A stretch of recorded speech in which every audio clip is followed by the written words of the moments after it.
শয়তান ফেরেশতাই না, ফেরেশতা না হলে ফেরেশতাদের সর্দার কিভাবে হয়? শয়তান তো ফেরেশতাই না, শয়তান হলো জিন। শয়তান কি? খলাকতানি মিন নার ওয়া খলাকতাহু মিন তিন। আমাকে বানিয়েছেন আগুন দিয়ে। সূরা আরাফের মধ্যে শয়তান নিজেই বলেছেন, আল্লাহ এটা উল্লেখ করেছেন কোরআন। তো যাই হোক, শয়তান হলো জিন। এই শয়তানকে, জিন জাতিকে ধ্বংস করে দেওয়ার সময় একটা ছোট্ট ফুটফুটে একটা বাচ্চা, জিনের একটা বাচ্চা, এটাই হলো সেই শয়তান। তাকে ফেরেশতারা আসমানে নিয়ে যায়, আল্লাহর কাছে অনুমতি চায় লালন পালন করার জন্য। আল্লাহ তাআলা অনুমতি দেয় এবং ফেরেশতাদের কাছে সে আদব কায়দা, ইবাদত বন্দিগির নিয়ম কানুন এগুলো শিখে ইবাদত করতে থাকে। আল্লাহ তাআলার এত পরিমাণের ইবাদত করতে করতে করতে করতে কোনো কোনো জায়গায় আছে প্রথম আসমানে 1000 বছর, এরপরে আল্লাহ তাআলা তাকে উন্নতি দেয়, তার প্রমোশন হয়, দ্বিতীয় আসমানে আরও 1000 বছর ইবাদত করে, তৃতীয় আসমানে যায় আরও 1000 বছর আগে, এরকমও পাওয়া যায়। কিন্তু এই বর্ণনাগুলো সঠিক কিনা যাচাই করা সম্ভব হয়নি। তবে সে যে আস্তে আস্তে আস্তে আস্তে ইবাদতের মাধ্যমে উন্নতি লাভ করছে, এটা সত্যি কথা। এখন কোন আসমানে কত বছর ইবাদত করছে এটা আল্লাহই ভালো। যাই হোক, এইভাবে আস্তে আস্তে আল্লাহর একদম কাছাকাছি চলে যায়। সেখানে ইয়াকুতের তৈরি একটা মেম্বার আছে, সেই মেম্বারে ওখানে সে ইবাদত বন্দেগী করে।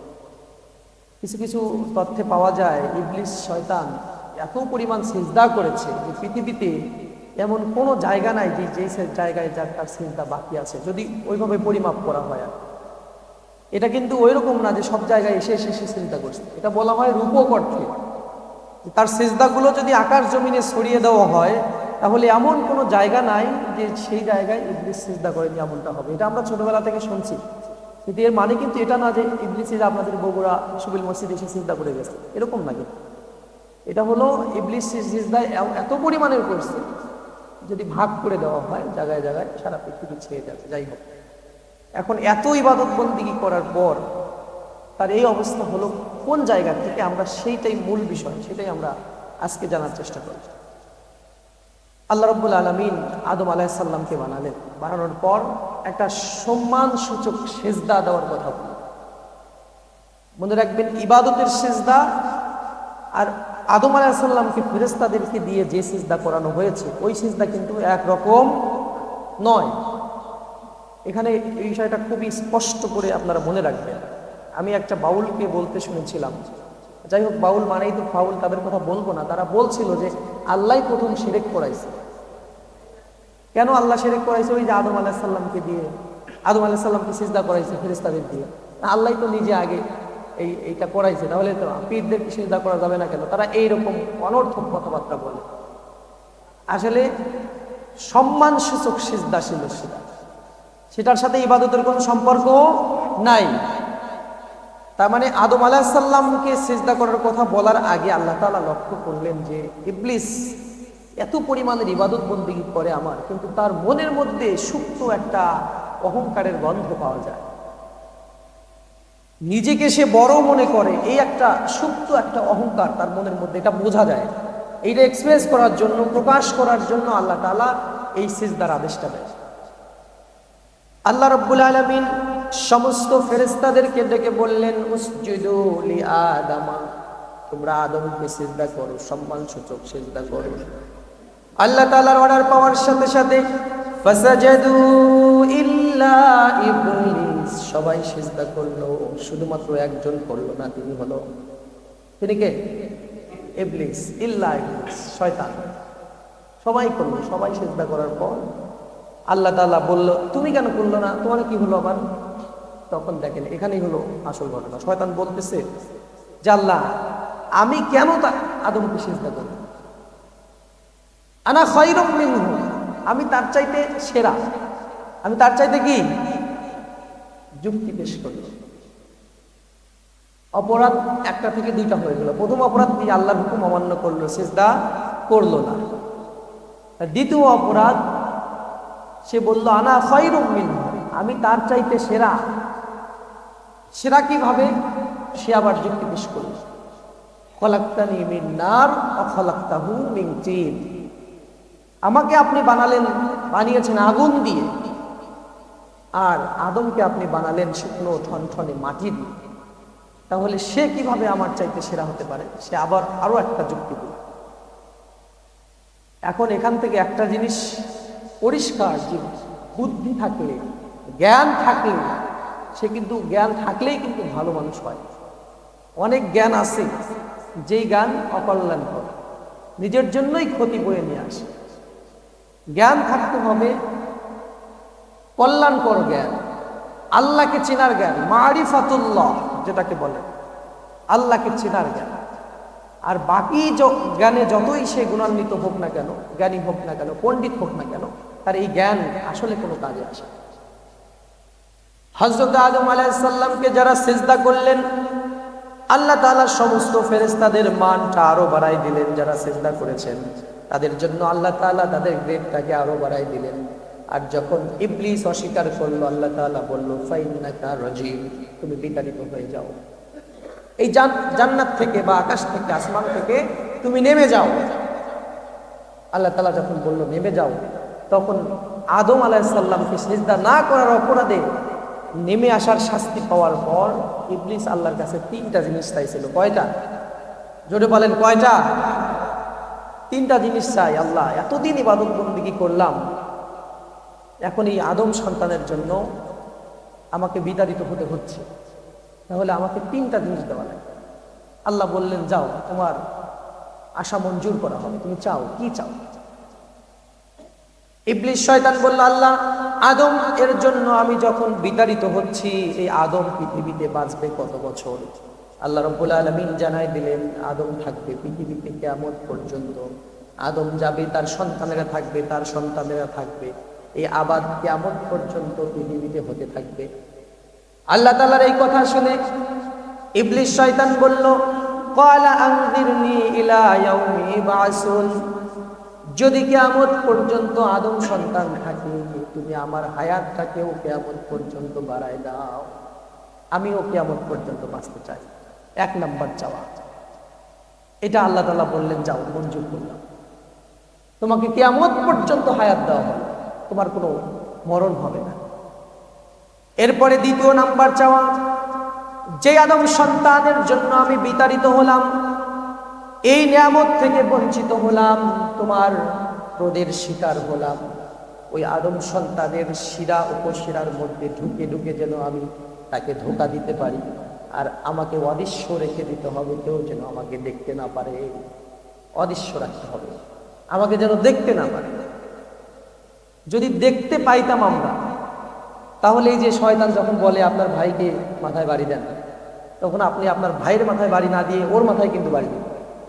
দেখা গেলে ওই যে কিভাবে আপনাকে বলতেছে, আপনার মাথার মধ্যে কিভাবে এসে বলতে ঢুকাই দিচ্ছে এই কথাটা, যে দাও, বাড়ি মারো, বাড়ি মারো তোমার ভাইয়ের মাথায়, চুরি করো, জিনা করো, এই যে প্ররোচনাগুলো দিচ্ছে, তখন আমরা যদি তাকে দেখতে পেতাম, তাহলে আমরা তাকে আর আস্ত রাখতাম না। এই জন্য শয়তান বলল যে আমাকে অদৃশ্য রাখতে হবে। হাদিস শরীফের মধ্যে এসেছে, ইন্নাশ শাইতানা ইয়াজরি মিনাল ইনসান, নিশ্চয়ই শয়তান মানুষের মধ্যে এমন ভাবে মিশে যায়, মাজরাদ দাম, যেমন রক্তের শিরা উপশিরাগুলো মানুষের শরীরে চলাফেরা করে, মানুষ বুঝতে পারে না।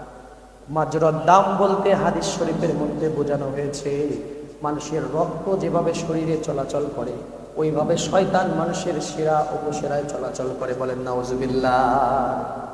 একদম শিরা উপশিরার মধ্যে ঢুকে ঢুকে যেখানে প্রয়োজন সেখানেই আপনাকে ঢোকা দেবে, সব সময় আপনার সাথে থাকবে, একদম ক্লোজ, এত কাছে থাকে সব সময়। অন্য আর একটা হাদিস শরীফের মধ্যে এসেছে, মানুষ যখন ঘুমায় যায়, মানুষের নাকের ভিতরের যে নরম জায়গাটা থাকে, ওই নাকের ভিতরে ওই জায়গায় গিয়ে শয়তান বসবাস করে। এই জন্য সকালবেলা যখন আমরা ওযু করি, ওযু করার সময় ঠান্ডা পানি যখন নাকের মধ্যে পৌঁছানো হয়, দেখবেন ওযু করার আগে যে ঘুম থাকে, ওযু করার পর আর ঘুম থাকে না। যদি কেউ সঠিকভাবে ওযু করে, তার ঘুমটা চলে যায়, শয়তান চলে যায়, তাকে ছেড়ে দিয়ে চলে যায়। কিন্তু ওযু করার আগে কিন্তু ঘুম ছাড়তেই চায় না। এটাই হলো ওই নাকের মধ্যে থাকার কথা বলা হচ্ছে। আল্লাহ তাআলা বললেন, তোমার শর্ত মঞ্জুর, তোমার চাওয়া মঞ্জুর করলাম, তোমাকে অদৃশ্য বানিয়ে দিলাম, আদম সন্তানের শিরা উপশিরায় ঢোকার মতো শক্তি তোমাকে দান করে দিলাম। তাহলে 1 এবং 2 তার আশা, 2টা আশা তার পূরণ করা হলো। এবার 3 নম্বরের চাওয়া যে আমি যখন শয়তানি করব, আমার যত অনুসারী থাকবে আমাকে সহ কিয়ামত পর্যন্ত আমাদেরকে রিজেক্ট দিতে হবে। মজার বিষয় এটা যে রজ্জাক তুমি, তোমার বিরুদ্ধে কাজ করব, কিন্তু রিজিক তোমারই দেওয়া লাগবে। এটাই হলো আমার 3 নাম্বার চাওয়া। শয়তান কার বিরুদ্ধে কাজ করে? কথা বোঝেন না মনে হয় আপনারা। কার বিরুদ্ধে শয়তান কাজ করে? আল্লাহর বিরুদ্ধে কাজ করে। আর শয়তানকে রিজিক কে দেয়? আল্লাহই দেয়। এটাই ছিল শয়তানের 3 নম্বরের চাওয়া। শুধু আমাকে না, আমার যত অনুসারী আছে এই সব অনুসারীদের কিয়ামত পর্যন্ত তোমারই রিজিক দেওয়া লাগবে। এটা আমার 3 নম্বরের চাওয়া। এই যে এত এত ইবাদত তোমার আমি করছি, এই 3টা চাওয়া আমার পূরণ করতে হবে।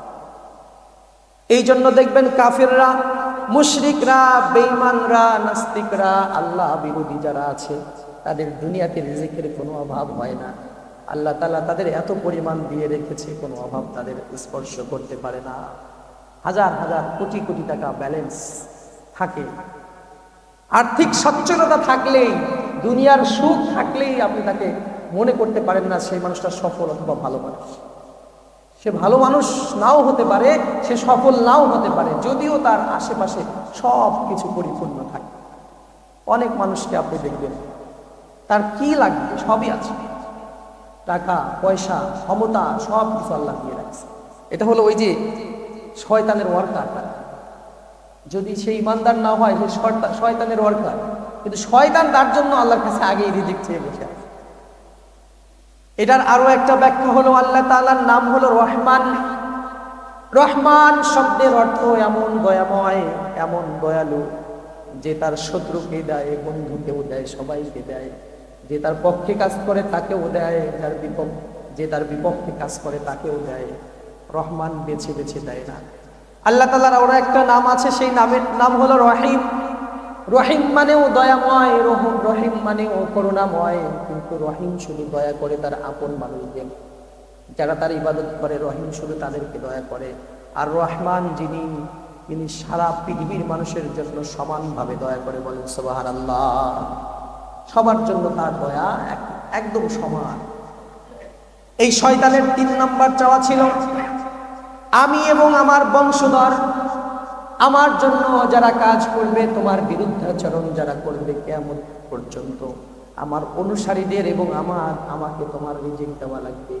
এই রিজিকের দায়িত্ব তুমি নিয়ে নাও, তাহলে আমরা টেনশন ছাড়া কাজ করতে পারবো। যদি এরকম হতো যে নামাজ পড়ে না তার খাবার মিলবে না, তাহলে দেখতেন যে সবাই কিন্তু নামাজ পড়তো, খাবার জন্য হলেও এসে নামাজ পড়তো। যে নামাজ পড়বে না তার ব্যাংক ব্যালেন্স কিচ্ছু থাকবে না, টাকা পয়সা থাকবে না, তার জন্য স্ত্রী থাকবে না, সন্তান থাকবে না, দুনিয়ার কোনো শান্তি সে পাবে না। দেখবেন নামাজ পড়তে চলে আসে।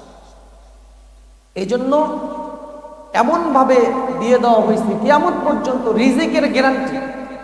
ইবাদত করলেও রিজিক পাবে, না করলেও রিজিক পাবে। কিন্তু সেই রিজিকটা হালাল বা হারাম এই গ্যারান্টি দেওয়া হয়। হয়তো তুমি যে রিজিক পাবে, তোমার কাছে যে রিজিক আসবে সেটা তোমার জন্য অকল্যাণকর, সেটা হারাম। কিন্তু যারা ইবাদত বন্দেগী করে, অল্প খায়, পরিশ্রম করে খায়, তাদের খাবারটা, তাদের রিজিকটা পবিত্র থাকে। লা তাদখুলুল জান্নাতা গুদিয়া বিল হারাম। তারা জান্নাতে প্রবেশ করবে না যাদের শরীরটা হারাম খাদ্য দিয়ে লালিত পালিত হচ্ছে। যেই শরীরের মধ্যে হারাম প্রবেশ করছে ওই শরীরটা জান্নাতের মধ্যে প্রবেশ করবে না। জান্নাতের শান্তি, জান্নাতের স্পর্শ, জান্নাতের নিয়ামত, জান্নাতের আরাম তার শরীরে লাগতেই পারে না। জাসাদুন গুদিয়া বিল হারাম, যেই শরীরটা হারাম দিয়ে লালিত পালিত হচ্ছে। দুনিয়াতে তাকে যদিও পরহেজগারী দেখায়, কিন্তু দেখতে আল্লাহর ওলি মনে হলেও সেই আসলে জান্নাতে সে প্রবেশ করতে পারে যদি তার খাবারের মধ্যে হারাম। সুদের সাথে যারা লেনদেন, সুদের সাথে যাদের লেনদেন, ঘুষের সাথে যাদের লেনদেন, যারা চাঁদাবাজি করে, এই মানুষগুলো ওই টাকা দিয়ে তারা নিজেরা খায়, নিজেদের পরিবারকেও খাওয়ায়। আশ্চর্যের বিষয় হলো এই দুনিয়াটাই তাদের জন্য শেষ। ব্যাংকের চাকরি অনেকে করেন, আমাকে অনেকে জিজ্ঞেসও করছে, আমারও অনেক পরিচিত মানুষও আছেন। তো আসলে যদি কথা আপনাদের বিরুদ্ধে যায়, আল্লাহর কথা, এটা যদি সুদের মধ্যে পড়ে যায়, তাহলে আমি কি একটু এদিক সেদিক করে ওইটা বাদ দিয়ে গেলে আপনি কি বেঁচে যাবেন জাহান্নাম থেকে? ভাই, সম্ভাবনা নাই। আমি আপনাকে লিখেও দিতে পারি যে এটা হালাল, কিন্তু তাই বলে আপনি কিন্তু আল্লাহর কাছ থেকে বেঁচে যাবেন। আমার বলা এবং না বলাতে কোনো ইফেক্ট পড়বে না এই কাজের উপর, এই জিনিসের উপর। এটা হালাল কি হারাম। ব্যাংকে চাকরি যদি করেন, এমনটা নয় যে আপনি খেতে পারেন না, আপনি চলতে পারেন না। আপনার চলাফেরার জন্য, খাবার দাবারের জন্য পর্যাপ্ত পরিমাণ আছে। শুধু ব্যাংকে যদি আপনি চাকরি করে থাকেন, আপনি আস্তে করে রিজাইন দিয়ে অন্য চাকরি করেন, ততদিন পর্যন্ত আপনি করতে পারবেন। 2-1 মাস আপনি কিভাবে করতে পারবেন শর্ত সাপেক্ষে, সেটা হলো আপনার এমন জরুরি অবস্থা যে আপনার এই চাকরিটা বাদ দিলে সাথে সাথে আপনার স্ত্রী সন্তান না খেয়ে থাকবে। আপনার আরো 1 মাস সময় নিয়ে আরো একটা কর্ম যদি আপনি, এটা তাও চলে না কিন্তু এটা চালানো যায়, একটা অজুহাত আপনি দিতে পারবেন। কিন্তু ব্যাংকে যারা চাকরি করে, আসলে কি তাদের এই অবস্থা যে 1 মাস চাকরি না করলে, 2 মাস চাকরি না করলে বউ বাচ্চা না খেয়ে মারা যাবে, এমন অবস্থা কারো আছে নাকি? 1 মাস না, 2 মাস না, 1 বছর বসে থাকলেও তাদের কোনো সমস্যা হওয়ার কথা নয় আমাদের সমাজে যারা ব্যাংকের চাকরি। তাহলে এই সুদ ভিত্তিক লেনদেন যেখানে আছে, সুদের সাথে আমাদের কোনো সম্পর্ক থাকতে পারে না। এটা কেন বললাম, আপনাদেরকে একটা উদাহরণ দিয়েই বলছি। শয়তানের ব্যাপারে সবাই খেয়াল করবেন, মনোযোগ দিয়ে খেয়াল শোনেন। শয়তানের ব্যাপারে আল্লাহ তাআলা বলছেন, সুম্মা লাআতিয়ান্নাহুম মিন বাইনি আইদিহিম ওয়া মিন খালফিহিম ওয়া আন আইমানিহিম ওয়া আন শামাইলিহিম ওয়া লা তাজিদু আকতারাহুম শাকিরিন। আস্তে আস্তে ডান থেকে, বাম থেকে, সামনে থেকে, পিছন থেকে আস্তে আস্তে প্রবেশ করে শয়তান। মনে করেন এখান থেকে ওই বিশ্ব রোডের উপরে 100 গজ দূরে একটা আগুন জ্বালানো আছে। আগুন জ্বালানো আছে, আপনি এখানে বসে আছেন বা দাঁড়িয়ে আছেন। এখন শয়তান আপনাকে যদি বলে সরাসরি আগুনে গিয়ে ঝাঁপ দাও, আপনি তো দিবেন না, কারণ আপনি জানেন যে আগুনে ঝাঁপ দিলে আপনি পুড়ে যাবেন। শয়তান আপনাকে কি বলবে জানেন? 1 পা সামনে আগাও, কোনো সমস্যা নেই। আর 1 পা আগালে ওই আগুন এসে আপনাকে স্পর্শ করবে না, আপনার শরীরে আঁচও লাগবে না, কিন্তু আপনি কিন্তু অলরেডি 1 পা শয়তানের দিকে আগায় গেলেন। এরপরে শয়তান আরো 1 পা আগাতে বলবে। এভাবেই ওই আগুনের কাছাকাছি পর্যন্ত আপনাকে শয়তান, মানে শয়তান ধোঁকাটা আস্তে আস্তে দেয়। ইন্নাশ শাইতানা ইয়াজরি মিনাল ইনসানি মাজরাদ দাম। রক্তের শিরা উপশিরায় ঢুকে এমন ভাবে প্ররোচনা দেয়, আপনি বুঝতেই পারবেন না যে কখন কি করতে হয়। যদি কোনো ব্যবসায়ী, যদি কোনো প্রতিষ্ঠানের মালিকের কাছে একজন মানুষ গিয়ে বলে, তোমার এই প্রতিষ্ঠান থেকে তোমার ব্যবসার যে জিনিসপত্র আমার লাগবে, এগুলো আমাকে দাও, আজ থেকে 2 বছর পর অথবা 1 বছর পর এর যা দাম হয় আমি তোমাকে তার চাইতে 20% বেশি দেব। দাম হলো 1 লাখ, আমি তোমাকে 2 লাখ দেব অথবা 3 লাখ দেব, ডাবল দিব, কিন্তু তুমি এখন টাকা পাবে না, এগুলো আমাকে দাও। আমরা কিন্তু সহজে দিতে চাইবো না।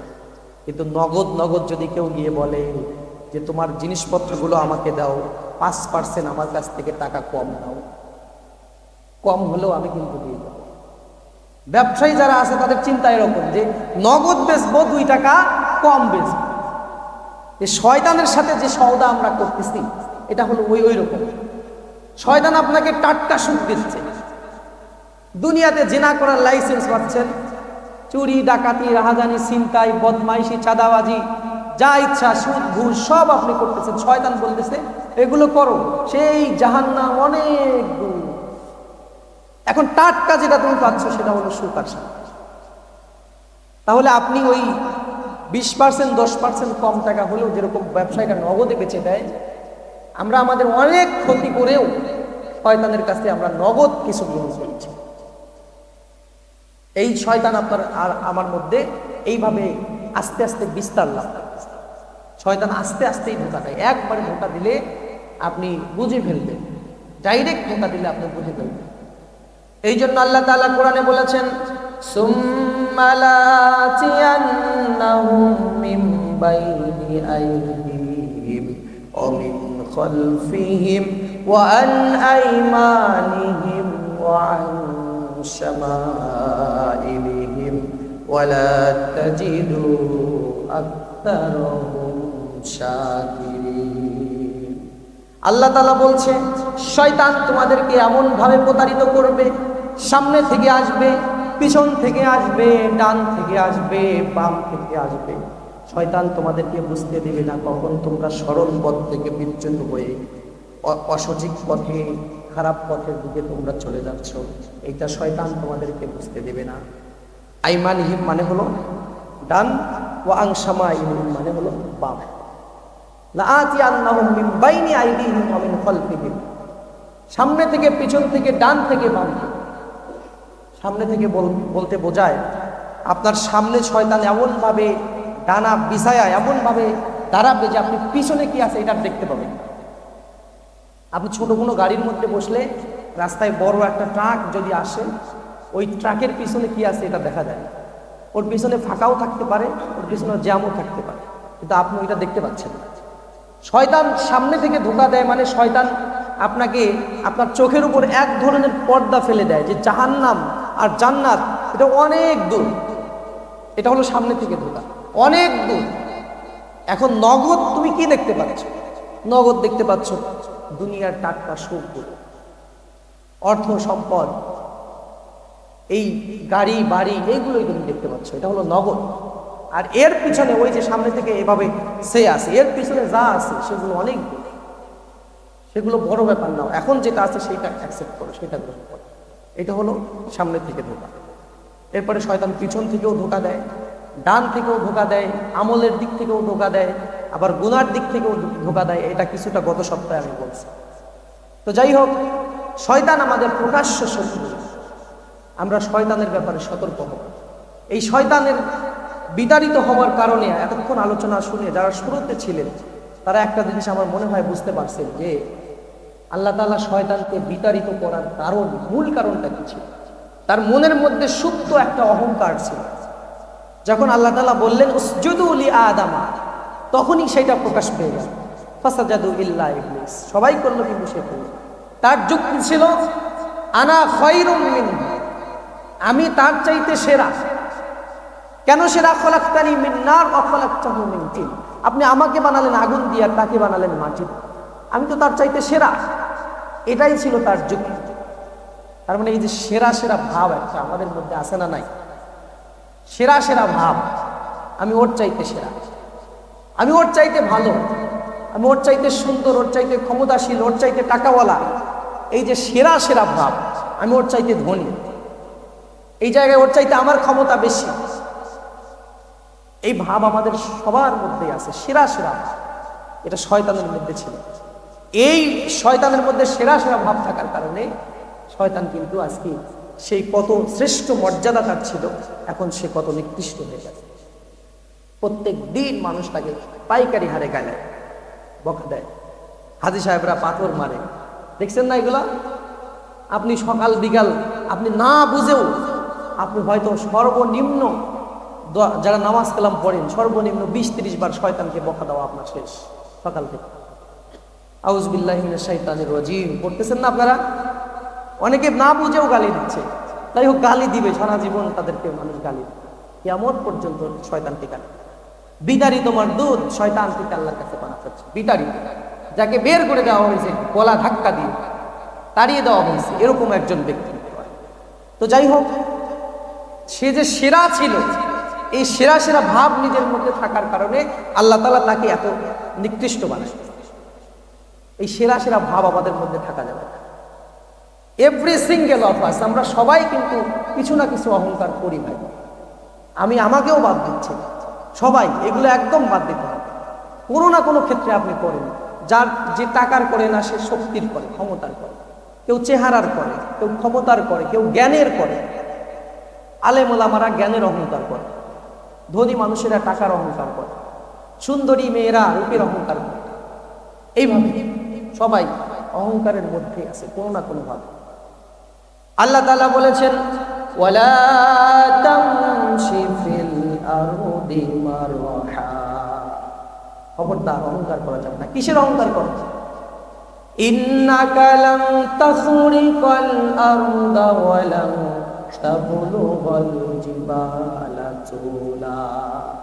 তুমি লাফ দিয়ে পাহাড়ের উপরে উঠতে পারবে না, আবার তোমার পায়ে এত শক্তি নাই যে তুমি জমিনটাকে দাবাই দিবে, জমিনটাকেও দাবাই দিবে। তাহলে কিসের অহংকার? যাই হোক, আমরা অহংকার থেকে দূরে থাকবো। যেই জায়গায় গেলে অহংকার হওয়ার সম্ভাবনা আছে ওই জায়গায় আমরা যাবই না। আপনি গরিব মানুষ বলে যে আপনার অহংকার থাকতে পারে না, এরকমও কিন্তু নয়। এরকম অনেক সময় আপনার মধ্যেও অহংকার প্রকাশ পেয়ে যায়। দেখা যায় যে এক জেলা থেকে আরেক জেলায়, এক এলাকা থেকে আরেক এলাকায় রিক্সা চালক যদি আসে, একজন রিক্সা চালক ওই গাবতলী থেকে আসছে আপনার বগুড়া সদরে যে রিক্সাওয়ালার বাড়ি, ওর কিন্তু টাকা পয়সা এত নাই, ওর চেহারাও নাই, ওর অর্থ সম্পদও নাই, ওর ক্ষমতাও নাই, ন্যূনতম একটা রিক্সা চালক ও ক্ষমতা দেখায় দেয় ওই গাবতলীর রিক্সাওয়ালার কাছে। চাকা কিন্তু খুলে নেবো, ওই বগুড়া এসে আবার এইভাবে বলে। আমরা শুনছি, কত শুনছি। তার মানে অহংকার থেকে কেউ মুক্ত নয়, শয়তান সবাইকে ধরে। একজন রিক্সাওয়ালা সে কিন্তু সমাজের সবচাইতে নিম্ন শ্রেণীর মানুষ, মোটামুটি নিম্ন শ্রেণীর। আমি কিন্তু তাদেরকে অসম্মান করছি না, তাদের পয়সা সবচেয়ে হালাল। কিন্তু আমি এই জন্য বলছি যে আমাদের কাছে যে তারা সবচাইতে নিচু পর্যায়ে, তাদের অত ক্ষমতা নাই, তারাও ক্ষমতা দেখায় দেয় অন্য আরেকজন রিক্সাওয়ালার কাছে। সে বাইরে থেকে আসছে আর সে বগুড়া সদরের স্থায়ী বাসায়, ওই রিক্সাওয়ালার সাথে গ্যাঞ্জাম করে, সে ইচ্ছাকৃতভাবে হয়তো তাকে মারেও ধরে।